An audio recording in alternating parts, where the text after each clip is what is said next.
Bonjour à vous. Alors ça me tient vraiment à cœur de partager avec vous une astuce concrète que vous pouvez utiliser n'importe où, n'importe quand, dès aujourd'hui, efficace en 5 minutes, voilà, pour limiter le nombre de crises, ces fameuses crises qui sont dues à l'immaturité du cerveau de l'enfant, mais qui sont quand même, en tant que parent, assez pénibles à gérer.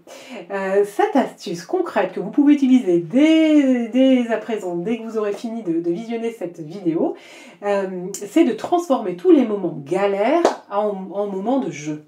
Je vous donne des exemples très concrets pour que vous puissiez vraiment vous représenter comment vous pouvez vous y prendre. Les enfants, par exemple, qui traînent sur le trajet. Si le moment le plus galère pour vous, c'est le trajet, j'en connais un rayon, mes enfants sont champions du monde pour traîner sur le trajet. Si on s'impatiente, qu'on s'agace, qu'on leur dit « Allez, dépêche-toi, allez », on voit leur passer, on se dit « Mais oh là là, à ce rythme-là, on n'est pas arrivé, hein. Allez, c'est bon, on s'était ramassé déjà 4 cailloux, c'est bon, ça suffit. » Si on fait ça, généralement, tout le monde s'agace, on arrive à la maison, tout le monde est de mauvaise humeur et ça les fait pas avancer plus vite. Malheureusement, ça les fera avancer plus vite encore, pourquoi pas, mais c'est pas le cas. Par contre, si on transforme ça en jeu, par exemple, le premier arrivé au poteau a gagné, hop, vous faites la course jusqu'au poteau. Alors, laissez-le gagner si possible, c'est plus simple.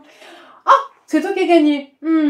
Alors là, le prochain poteau, c'est moi qui gagne, tu vas voir. Et hop, hop, hop, hop. Hop, généralement, ils sont super contents de jouer à ça, ils ont le sourire jusque-là, et on arrive à la maison en 5 minutes. Donc c'est un exemple, hein, ça peut être autre chose, ça peut être même pas cap de ramasser une feuille là-bas, par exemple, j'en sais rien. Et donc là, l'enfant, ah bah si, hop, papa, il va courir pour ramasser la feuille orange qui est par terre, là, par exemple. J'en sais rien, ça peut être tout et n'importe quoi, hein, mais c'est voilà, de transformer ce moment en jeu. D'autres exemples, ça peut être le rangement par exemple, c'est souvent un moment délicat aussi avec les enfants. Allez, range ta chambre. Ah, ça fait une demi-heure que je t'ai dit de ranger ta chambre, mais c'est pas possible, t'es encore dans le même état. Pour éviter ça, par exemple, vous pouvez vous dire, tiens, je vais mettre un chronomètre. Ça vous dit, on fait un jeu, on fait un défi. En 5 minutes, on range tout et il faut qu'on ait fini avant que ça sonne. Vous mettez un minuteur sur votre téléphone portable, vous réglez selon l'état de l'ampleur des dégâts sur 2 minutes ou 5 minutes. Généralement, vous allez voir, ça suffit.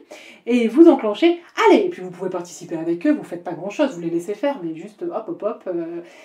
Comme ça crée une émulation et généralement, ils sont encore plus participatifs. Pour les plus petits, je vous conseille de leur donner des missions. Par exemple, allez, toi, tu ramasses les livres, tu fais un tas de livres. Toi, tu mets les Legos dans le bac. Toi, tu mets les peluches dans l'autre bac là-bas, par exemple. Et hop, top chrono, chacun fait sa mission, chacun sait ce qu'il a à faire, et vous pouvez être sûr qu'en 5 minutes, c'est réglé. Alors que si on s'était agacé, généralement, ça, encore une fois, là, ça ne les fait pas plus ranger, tout le monde s'agace, et pour autant, ça ne fait pas avancer la situation. Donc voilà 2 exemples tout simples, je peux vous en donner peut-être un autre, ça peut être vraiment pour tout et n'importe quoi. Par exemple, le matin. L'enfant ne peut pas s'habiller. Alors, pareil, on peut râler, on peut dire, allez, habille-toi, mais dépêche-toi, dans 5 minutes, il faut qu'on parte. Mais allez, je t'ai dit, mais c'est pas possible, t'as toujours pas mis le pantalon. Voilà. Je me souviens d'une fois avec ma fille, comme ça, elle voulait pas, le temps passait, je me dis, oh là là, on va être en retard à l'école. Et je me suis dit, ok, j'ai pris son pantalon, et j'ai fait semblant de l'enfiler. Alors, j'ai rentré à peine la cheville, mais c'est pas grave. Je lui dis, il est beau ce pantalon, c'est le mien. Et hop, je l'enfile. Et puis donc, elle voit que forcément je rentre pas dedans. Et je fais, mais c'est pas à moi, mais c'est à qui alors? Et là, elle me dit, c'est à moi, c'est à moi. Je lui dis, même pas vrai. Mais si, vas-y, montre-moi. Et elle le met comme ça, tranquille. Et je lui dis, t'as trop de la chance. Et là, ensuite, je fais la même chose avec le t-shirt. Pareil, j'y passe à peine la tête, mais même pas la tête, ou passe une main dans la manche. Et je dis, c'est pas à moi, mais c'est à qui alors? Et elle, c'est à moi, c'est à moi. Non, même pas vrai. Et hop, elle l'enfile et ainsi de suite. Et on fait ça quand les jours où, généralement, elle est ok pour s'habiller toute seule. Mais il y a des jours où c'est plus compliqué. Et plutôt que de s'énerver dès le matin, je trouve ça beaucoup plus simple. Ça peut être ce jeu-là. Vous pouvez en inventer plein d'autres.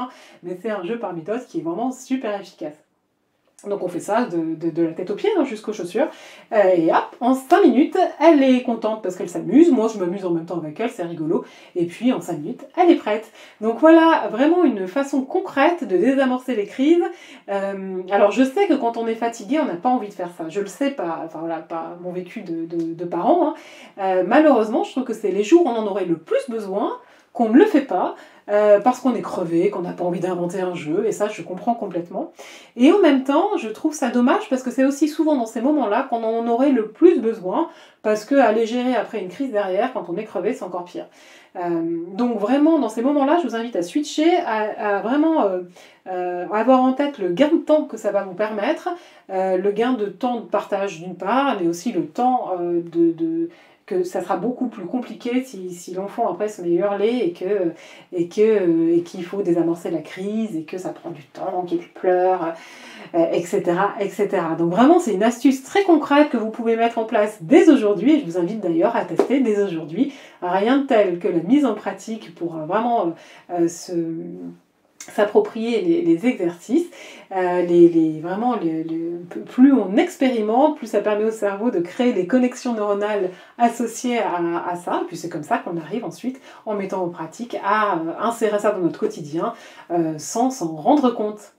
Je vous souhaite de bien prendre soin de vous. Je vous dis à très bientôt sur les réseaux sociaux, sur ma chaîne YouTube, dans ma newsletter. Et je vous dis à très bientôt. Prenez bien soin de vous.